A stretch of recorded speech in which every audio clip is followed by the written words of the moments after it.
Oh boys, I'm opening a real big can of worms with this one.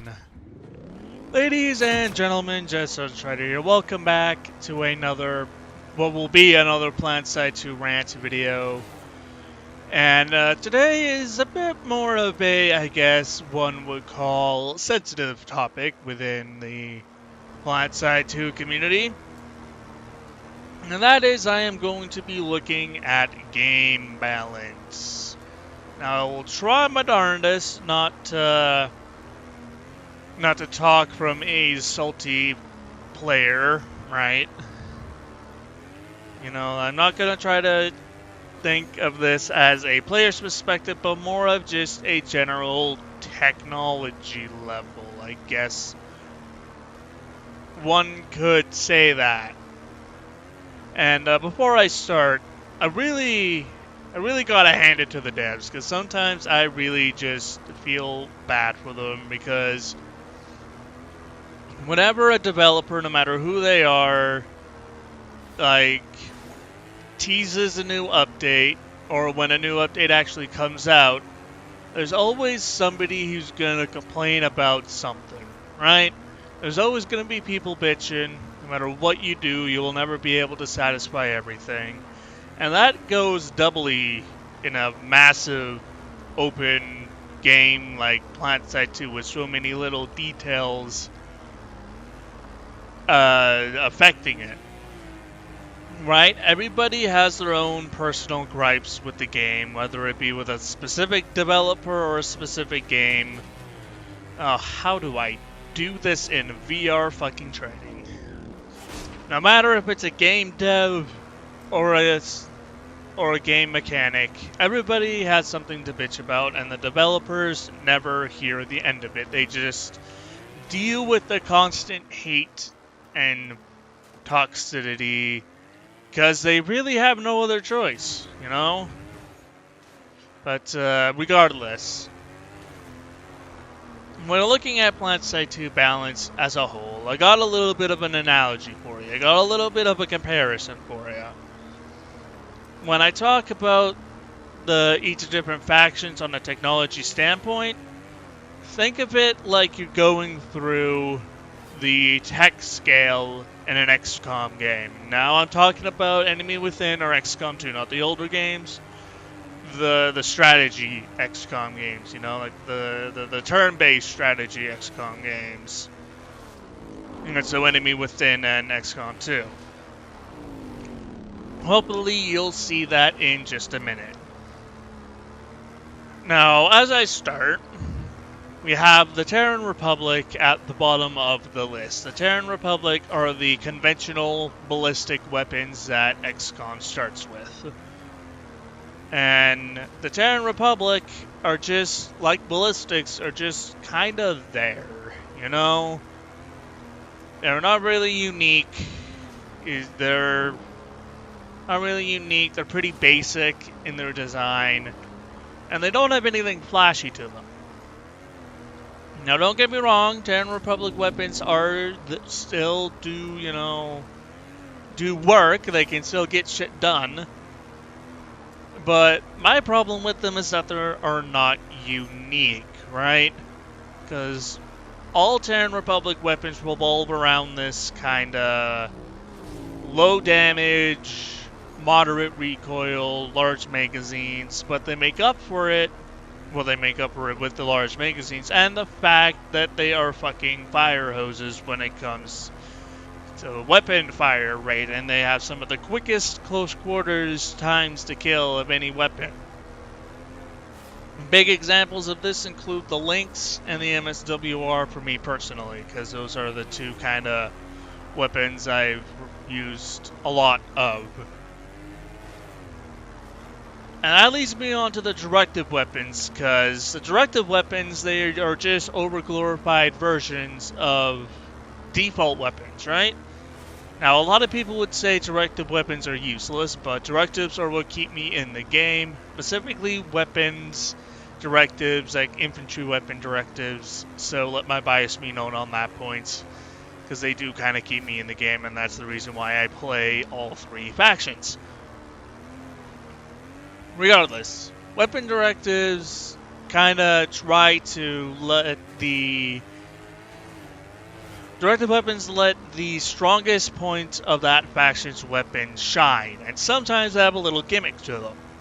But the Terran Republic, because they're just so basic, they don't really have anything to shine. Now, don't get me wrong, I have been growing on the Butcher a little bit the more I use it.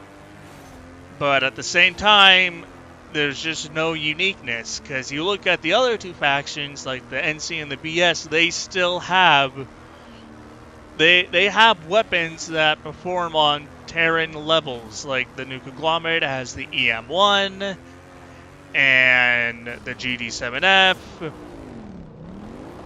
and the Bonu Stormdy have whatever bullet hose carbine it's called.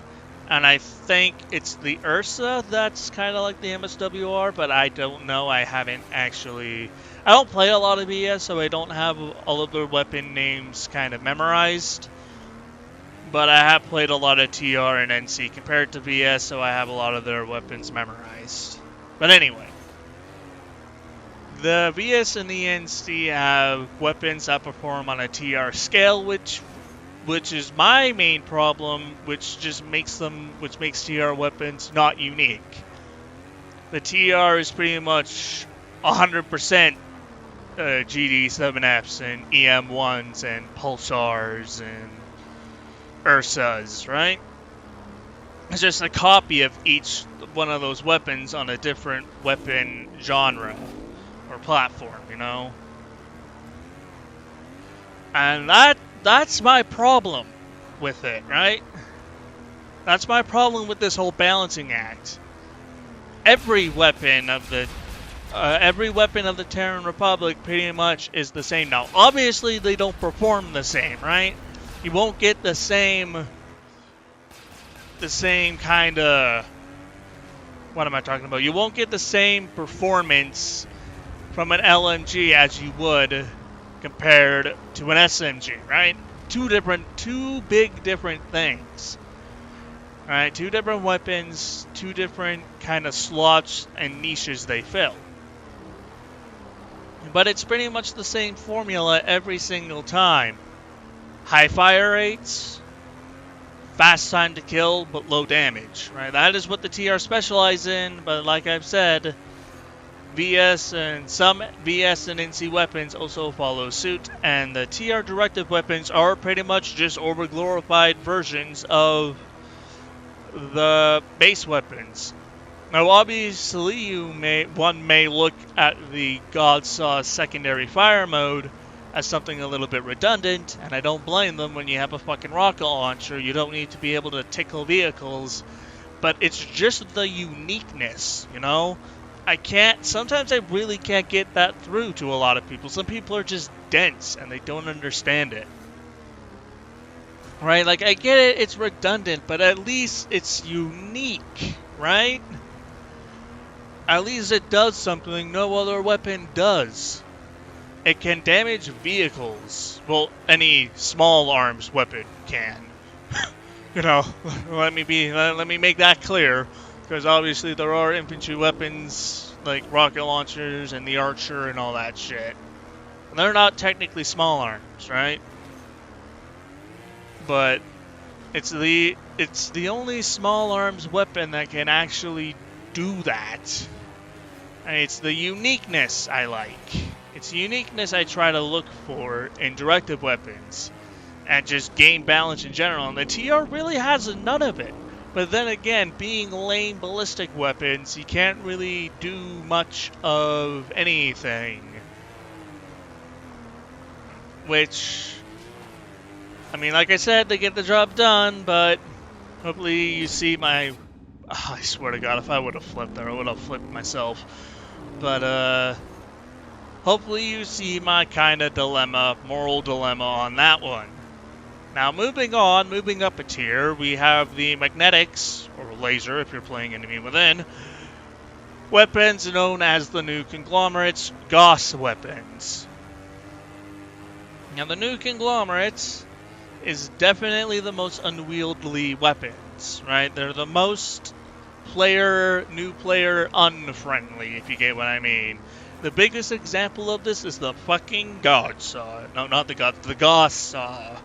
God, I keep on mixing those two up so many times just in their pronunciation, but the Goss Saw, right? It has such a slow fire rate and such deadly unforgiving recoil that it really just is really unforgiving, especially for new players. Now, the new Conglomerate does focus on slow fire rates, monstrous recoil, moderate weapon capacities, but apparently the big gimmick of new Conglomerate weapons are supposed to be that they hit like a truck. Now, that is true with the Goss Saw.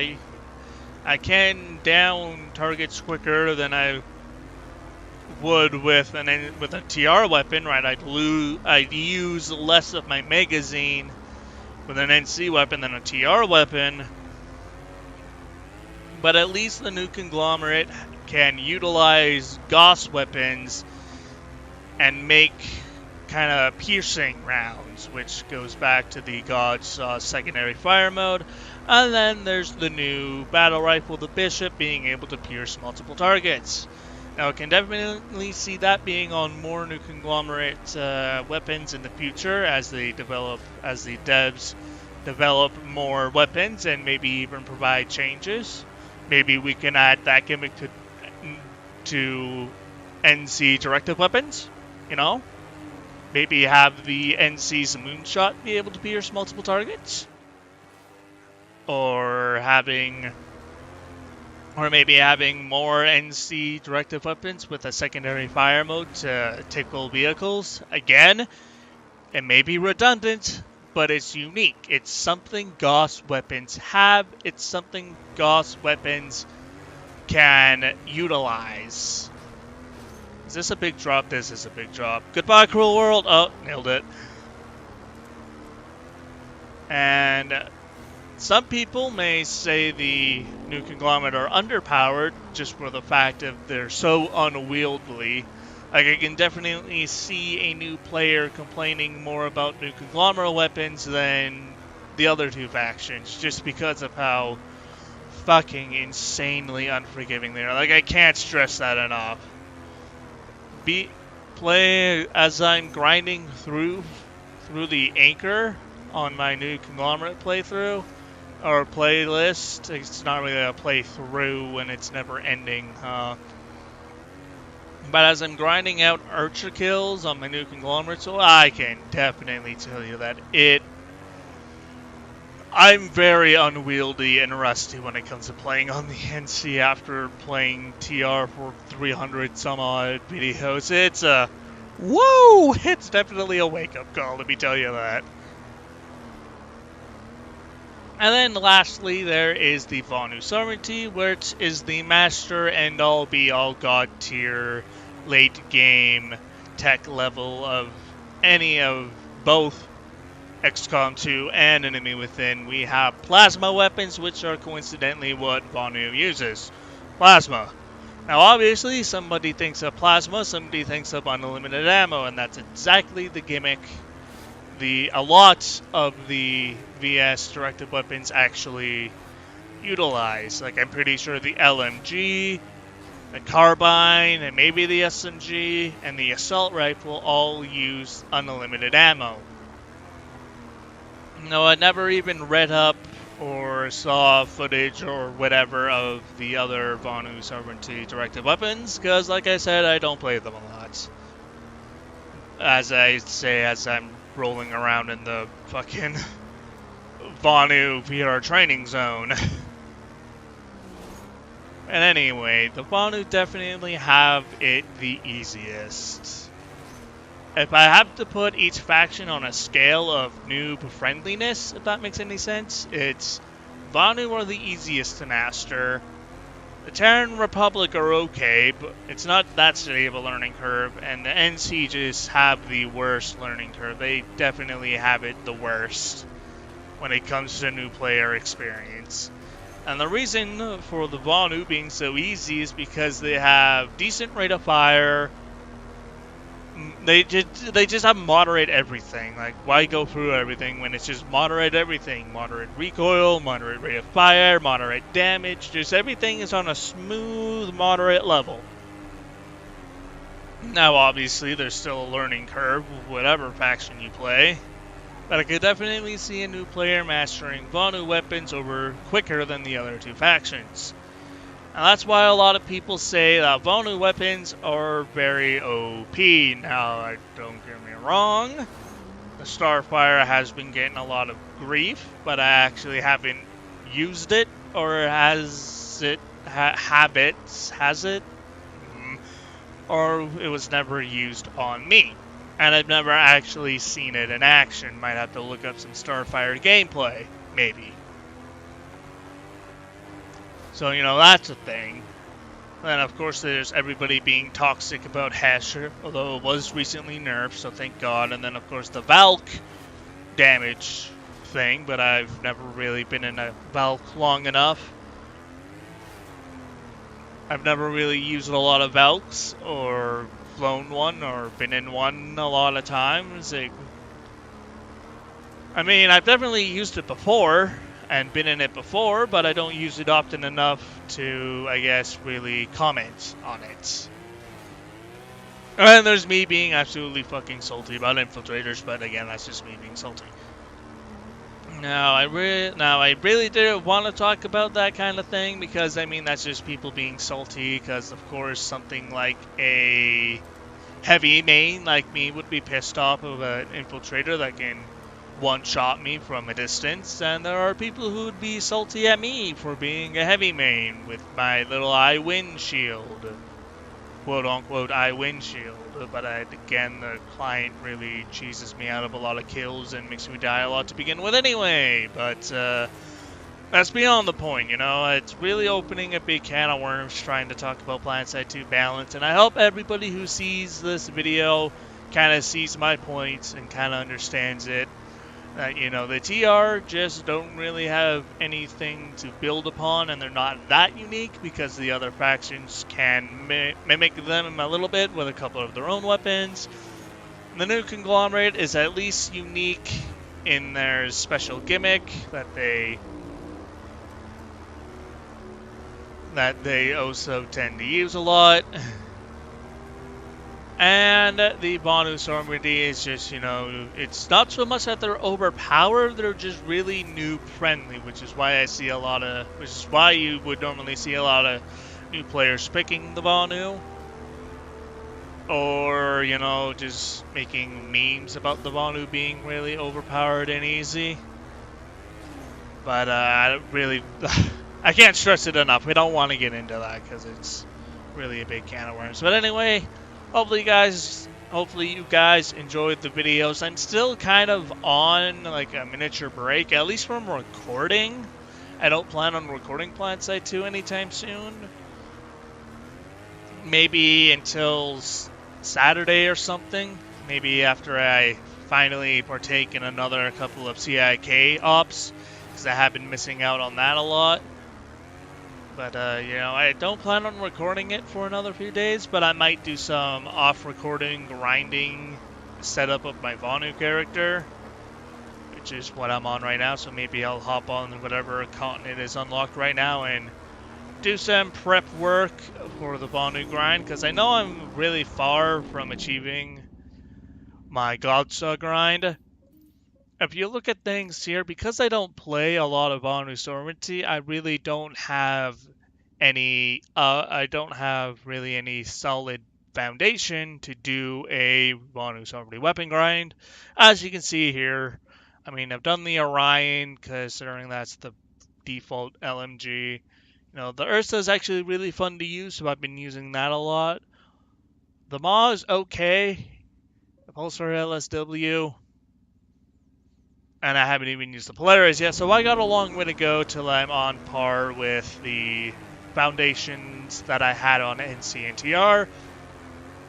Because by the time I was recording Planetside 2 on a regular basis, I already had a good foundation in my TR soldier, and then my NC soldier, I just played so much of it off recording that I just kind of built it up naturally. And of course, Wano Sorority barely gets any attention from little old me, so that's why I have a long way to go. But anyway, thank you all for watching. Hopefully I didn't open too big of a can of worms on this one, because I know how toxic people can be online and all that mumbo jumbo. Thank you all for watching, and I'm just going to stop talking here, or else I will start repeating myself. So, hope you guys enjoyed. Thank you all for watching. I keep saying that. I'm just going to leave now. Bye.